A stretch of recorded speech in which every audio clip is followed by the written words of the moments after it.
Assalamualaikum warahmatullahi wabarakatuh. Selamat malam. Kami dari kelompok 1 PKN dengan kode kelas N604 akan mempresentasikan tentang bab PKN, yaitu tentang bab hak dan kewajiban warga negara. Sebelum kami masuk ke presentasi, izinkan kami memperkenalkan diri terlebih dahulu. Kelompok kami terdiri dari 6 orang, bisa dilihat di slide-nya. Ada Mas Muhammad Rizal Faruk, Mas Fadil Firmansyah, saya sendiri Indramawan Ciputra, Mas Geri Kristevian, Mas Muhammad Taufik Ramadan, dan Mas Muhammad Ramdhani Indrayana. Kami akan mempresentasikan bergantian-bergantian dan setiap orang akan mempresentasikan dan menjelaskan 3-4 slide. Jadi presentasi kami tentang hak dan kewajiban sebagai warga negara. Kami akan mengulas tentang bagaimana hak dan kewajiban warga negara, apa saja pelanggaran yang terjadi dalam hak dan kewajiban, dan lalu kita akan membahas tentang hukum-hukum tentang hak dan kewajiban sebagai warga negara di Indonesia. Langsung saja kita akan masuk ke presentasi pertama, yaitu tentang kurang lebih apa itu hak dan kewajiban warga negara. Pada Mas Ramdhani, dipersilahkan.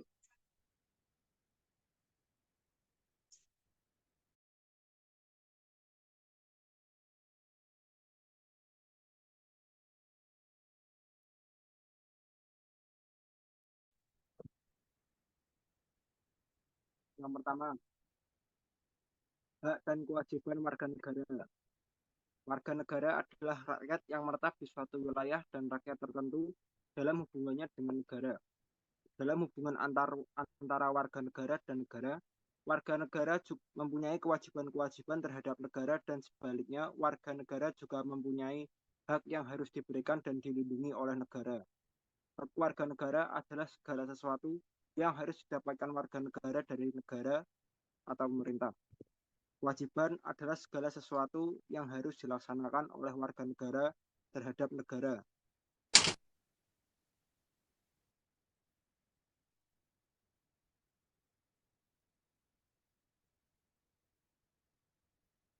Konsep dasar hak dan kewajiban. Pengertian hak. Yang pertama, hak adalah sesuatu yang mutlak menjadi milik kita dan penggunaannya tergantung kepada kita sendiri. Yang kedua, pengertian hak menurut Prof. Dr. Notonegoro, hak adalah kuasa untuk menerima atau melakukan sesuatu yang semestinya diterima atau dilakukan melulu oleh pihak tertentu dan tidak dapat oleh pihak lain manapun juga yang pada prinsipnya dapat dituntut secara paksa olehnya.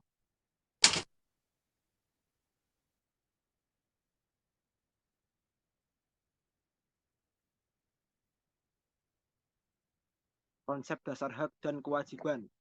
Pengertian kewajiban. Yang pertama, kewajiban adalah sesuatu yang harus dilakukan dengan penuh rasa tanggung jawab. Kemudian pengertian yang kedua menurut Prof. Wajib adalah beban untuk memberikan sesuatu yang semestinya dibiarkan atau diberikan melulu oleh pihak tertentu, tidak dapat oleh pihak lain manapun yang pada prinsipnya dapat dituntut secara paksa oleh yang berkepentingan. Kewajiban adalah sesuatu yang harus dilakukan. Kemudian kewajiban dasar manusia. Setiap orang yang pada wilayah negara Republik Indonesia wajib patuh pada peraturan perundang-undangan, hukum tak tertulis, dan hukum internasional mengenai hak asasi manusia yang telah diterima oleh negara Republik Indonesia.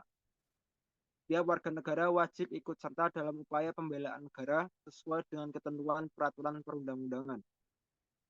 Setiap warga negara wajib menghormati hak asasi manusia orang lain, moral, etika, dan tata tertib kehidupan bermasyarakat, berbangsa, dan bernegara.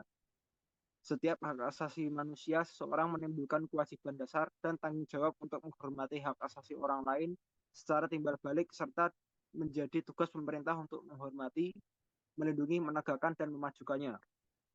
Dalam menjalankan hak dan kebebasannya, setiap orang wajib tunduk kepada pembatasan yang ditetapkan undang-undang dengan maksud untuk menjamin pengakuan serta penghormatan atas hak dan kebebasan orang lain dan untuk memenuhi tuntutan yang adil sesuai dengan pertimbangan moral, keamanan, dan ketertiban umum dalam suatu masyarakat demokratis.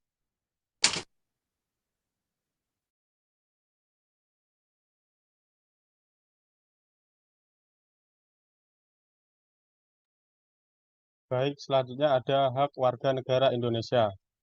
Hak warga negara tercantum dalam Undang-Undang Dasar 1945, meliputi hak dalam bidang agama, hukum, sosial dan budaya, ekonomi pendidikan, iptek, politik, pemerintahan, kesehatan, pertahanan, dan keamanan.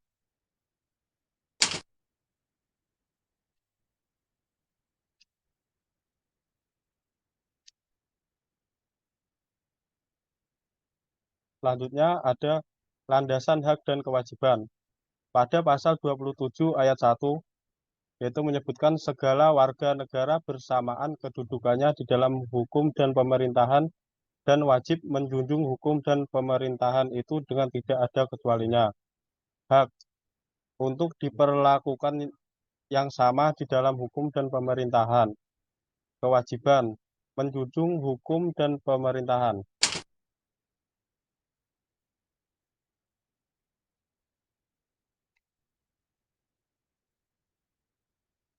Kemudian ada landasan hak dan kewajiban. Pada pasal 28, kemerdekaan berserikat, berkumpul, mengeluarkan pikiran dengan lisan dan tulisan dan sebagainya ditetapkan dengan undang-undang.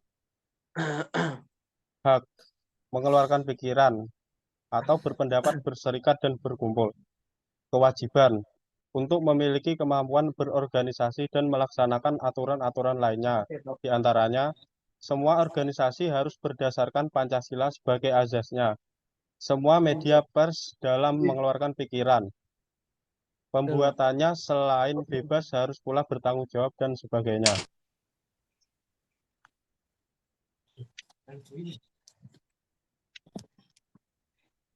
Selanjutnya, landasan hak dan kewajiban. Pada pasal 28A, setiap orang berhak untuk hidup serta mempertahankan hidup dan kehidupannya. Hak, setiap orang berhak untuk hidup. Kewajiban, setiap orang harus mempertahankan hidup dan kehidupannya. Kemudian pasal 28B ayat 1. Setiap orang berhak membentuk keluarga dan melanjutkan keturunan melalui perkawinan yang sah. Hak, setiap orang berhak membentuk keluarga. Kewajiban, melanjutkan keturunan melalui perkawinan yang sah. Kemudian pasal 28B ayat 2. Setiap orang berhak atas kelangsungan hidup, tumbuh dan berkembang serta berhak atas perlindungan dari kekerasan diskriminasi. Hak. Setiap orang berhak atas kelangsungan hidup, tumbuh dan berkembang serta berhak atas perlindungan dari kekerasan dan diskriminasi. Kewajiban melindungi anak dalam kekerasan dan diskriminasi yang menimpa anak tersebut.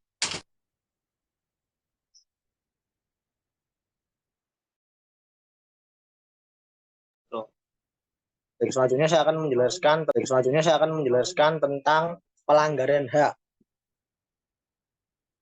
Jadi pelanggaran hak itu sendiri adalah tindakan aparat negara yang melanggar atau tidak memberikan apa yang menjadi hak warga negara tersebut. Sebagai contoh, kami menampilkan 5 contoh dari pelanggaran hak yang telah kami pahami, yaitu diantaranya adalah tidak mendapatkan persamaan hukum. Misalkan terdapat 2 warga negara yang sedang dipenjara. Nah, salah satu warga negara itu misalkan tidak mendapatkan persamaan hukum dalam hal remisi, yang satu orang terpidana lainnya itu dia mendapatkan remisi karena berperilaku baik, sedangkan pidana lainnya dia tidak bisa mendapatkan remisi. Hal itu merupakan suatu pelanggaran hak di mana seseorang tidak bisa mendapatkan persamaan hukum. Yang kedua adalah dilarang mengeluarkan pendapat. Ketika seseorang berada di forum atau misalkan dalam pesta demokrasi, seseorang dibatasi pendapatnya atau dia tidak bisa mengeluarkan pendapat, itu juga merupakan pelanggaran hak yang dia tidak bisa mendapatkannya. Yang ketiga adalah tidak mendapat kesempatan memilih. Misalkan dalam pemilihan umum atau pemilihan daerah, ketika seseorang tidak boleh atau tidak bisa mendapatkan kesempatan memilih, berarti hak dia telah dibatasi atau dia tidak bisa melakukan hak dia sebagai warga negara. Yang keempat adalah tidak mendapatkan pengajaran, dan yang kelima adalah tidak mendapatkan pendidikan. Di Indonesia ini kita sudah tahu sekolah wajib itu atau sekolah gratis itu wajib sekolah 9 tahun sampai dengan 12 tahun. Ketika seorang tidak bisa mendapatkan sekolah gratis selama 12 tahun, berarti dia telah mendapatkan dia tidak sepenuhnya mendapatkan hak dia sebagai warga negara. Selanjutnya ada pelanggaran kewajiban atau pengingkaran kewajiban. Pengingkaran kewajiban itu sendiri adalah pengingkaran warga negara terhadap kewajiban yang ditentukan oleh pemerintah. Sebagai contoh, yang pertama adalah tidak membayar pajak. Kita tahu di Indonesia telah ditetapkan wajib pajak. Semua ada pajaknya, pajak motor, pajak mobil, dan lain-lain. Ketika seorang tidak membayar pajak, otomatis dia telah melanggar kewajiban sebagai warga negara. Yang kedua adalah melawan hukum dengan melakukan tindakan-tindakan yang melanggar hukum di Indonesia. Yang ketiga adalah tidak menjaga ketertiban. Tidak menjaga ketertiban ini berlaku umum atau berlaku pada banyak hal. Yang keempat adalah melanggar aturan yang berlaku. Melanggar aturan berlaku ini bisa aturan yang berlaku di lingkungan rumah, di lingkungan sekolah, ataupun di lingkungan tempat kerja dengan berbagai contoh lainnya. Dan yang kelima adalah tidak ikut mempertahankan NKRI. Kita tidak harus menjadi seorang polisi atau tentara untuk menjaga kesatuan Republik Indonesia. Cukup dengan menjaga nama baik Indonesia, tidak melakukan pelanggaran-pelanggaran yang mencoreng nama baik Indonesia, itu sudah melakukan kewajiban dengan tidak melanggar atau tidak menjelekkan nama baik Indonesia. Selanjutnya ada kewajiban warga negara Indonesia. Berbicara tentang kewajiban warga negara Indonesia, itu tercantum dalam Undang-Undang Dasar 1945. Kewajiban warga negara Indonesia itu banyak sekali pasalnya. Nah, kita akan sebutkan satu-satu. Yang termasuk kewajiban warga negara Indonesia antara lain adalah satu, wajib menaati hukum dan pemerintahan. Nah, di situ terdapat gambar pengendara motor dan mobil sedang berhenti di lampu merah. Ketika kita sebagai warga negara yang baik, kita melakukan atau kita menaati kewajiban sebagai warga negara Indonesia, kita harus patuh terhadap aturan di Indonesia. Salah satu aturannya adalah dengan tidak menerobos lampu merah atau berhenti ketika lampu sedang merah. Yang kedua, di bawahnya itu ada gambar palu, itu yang bermaksudkan, maksudnya adalah kita harus wajib menaati peraturan yang ada di Indonesia. Lalu slide selanjutnya adalah wajib ikut serta dalam upaya pembelaan negara. Seperti yang saya sebutkan tadi, kita tidak harus menjadi seorang TNI ataupun Polri atau tentara untuk menjaga keutuhan Republik Indonesia. Kita cukup hal-hal kecil saja yang kita lakukan di rumah kita ataupun di lingkungan kita menjaga nama baik Indonesia, itu sudah termasuk kita upaya dalam pembelaan negara. Yang di bawahnya adalah wajib menghormati hak asasi manusia orang lain. Indonesia kita tahu terdiri dari berbagai suku, budaya, ras, agama. Dengan banyaknya perbedaan ini, kita tidak boleh merendahkan satu sama lain. Kita tetap harus menghormati perbedaan yang ada. Itu merupakan suatu kewajiban yang harus kita jalankan sebagai warga negara Indonesia yang baik. Kurang lebih terus aja dari saya. Selanjutnya dipersilahkan pada teman yang lain.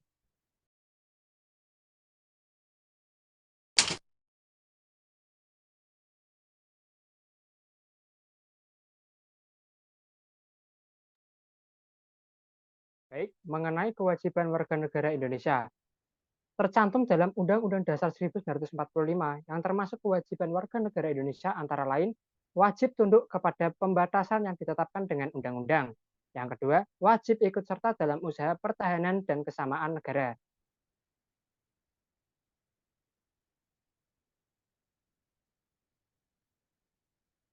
Urgensi hak dan kewajiban bagi kelangsungan hidup bangsa. Dengan adanya hak dan kewajiban dalam kehidupan berbangsa akan tercapai hubungan selaras, serasi, dan seimbang antara individu dan masyarakat. Terjalin hubungan yang harmoni antara warga negara dan pemerintah karena berjalannya hak dan kewajiban.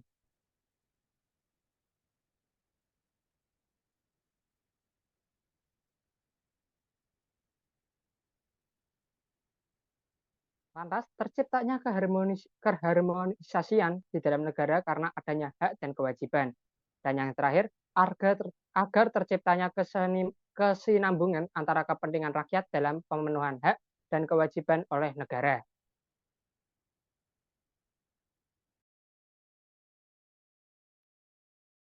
Baik, di sini ada 7 cara memperoleh kewarganegaraan Indonesia. Yang pertama, karena kelahiran. Bisa dibuktikan dengan adanya akte kelahiran. Yang kedua, karena pengangkatan. Adanya kutipan pernyataan sah buku catatan pengangkatan anak asing. Yang ketiga, karena dikabulkannya permohonan. yaitu adanya petikan keputusan Presiden tentang permohonan tersebut tanpa pengucapan sumpah janji setia. Yang keempat, karena kewarganegaraan, yaitu adanya petikan keputusan Presiden tentang kewarganegaraan tersebut yang diberikan setelah permohonan pengangkatan sumpah dan janji setia. Yang kelima, karena perkawinan. Yang keenam, karena turut ayah atau ibu. Yang ketujuh, karena pernyataan adanya syarat edaran Menteri tentang memperoleh atau kehilangan kewarganegaraan Republik Indonesia dengan pernyataan.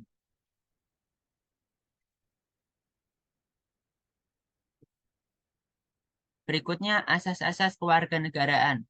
Yang pertama, asas lus sanguinis, yaitu asas keturunan atau hubungan darah, artinya kewarganegaraan seseorang ditentukan oleh orang tuanya.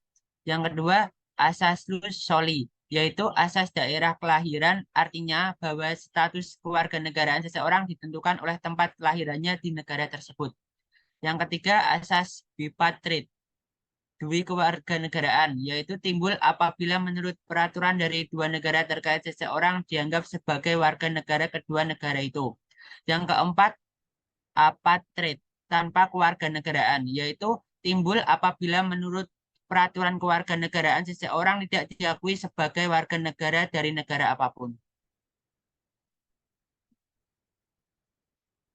Oke, selanjutnya pendidikan pendahuluan bela negara. Pembelaan negara atau bela negara adalah tekad sikap dan tindakan warga negara yang teratur, menyeluruh, terpadu, dan berlanjut yang dilandasi oleh kecintaan pada tanah air serta kesadaran hidup berbangsa dan bernegara. Bagi warga negara Indonesia, usaha pembelaan negara dilandasi oleh kecintaan pada tanah air dan kesadaran berbangsa dan bernegara Indonesia dengan keyakinan pada Pancasila sebagai dasar negara serta berpijak pada Undang-Undang Republik Indonesia tahun 1945 sebagai konstitusi negara. Wujud dari usaha bela negara adalah kesiapan dan kerelaan setiap warga negara untuk berkorban demi mempertahankan kemerdekaan, kedaulatan negara, persatuan dan kesatuan bangsa Indonesia, keutuhan wilayah Nusantara, dan yudiksi nasional serta nilai-nilai Pancasila dan Undang-Undang Republik Indonesia tahun 1945. Wujud usaha bela negara. Kesiapan dan kerelaan setiap warga negara untuk mempertahankan kemerdekaan, kedaulatan negara, persatuan dan kesatuan, keseutuhan wilayah, yuridikasi nasional, serta nilai-nilai Pancasila dan UUD 1945. 2. Wujud usaha bela negara. 1. Kesiapan dan kerelaan setiap warga negara untuk mempertahankan kemerdekaan, kedaulatan negara, persatuan dan kesatuan, keutuhan wilayah.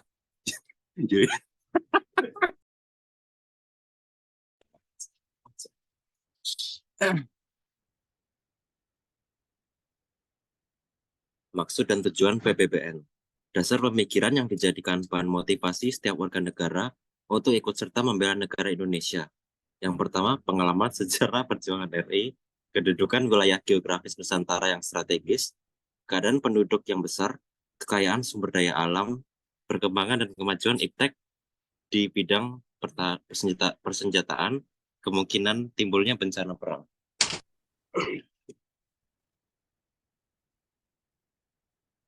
Terima kasih. Sekian presentasi dari kami. Kurang lebih ada 23 slide penjelasan dari kami tentang apa itu hak dan kewajiban warga negara, pasal-pasal tentang hak dan kewajiban, pengingkaran-pengingkaran, tentang asas-asas kewarganegaraan, pendidikan pendahuluan bela negaraan, dan maksud dan tujuan dari PPBN. Kurang lebih itu saja yang bisa kami sampaikan. Kami berkenan mohon maaf apabila dalam penyampaian materi kurang maksimal, masih terdapat mungkin materi-materi yang kurang jelas, lebihnya kami mohon maaf. Sekian dari kami.